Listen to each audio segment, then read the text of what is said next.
இன்றைக்கி பார்த்திங்கன்னா நம்ம கேரட் சோப் செஞ்சுருக்கோம்.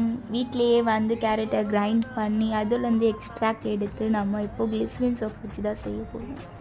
இதுக்கு இப்போ நம்ம கிளிசரின் சோப்ஸை வந்து குட்டி குட்டி க்யூப்ஸாக கட் பண்ணி அந்த க்யூப்ஸை எடுத்து நம்ம அந்த பேனில் போட்டாச்சு. இப்போ போட்டுட்டு அது நல்லா மெல்ட் ஆகணும். அது வரைக்கும் கொஞ்சம் வெயிட் பண்ணுங்கள்.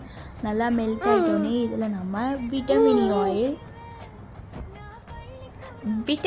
ஆயில் போடணும். விட்டமின் ஆயில் வந்து ஸ்கின்க்கு ஒரு நல்ல மாய்ஸ்சரைசிங் கண்டென்ட் கொடுக்கும்.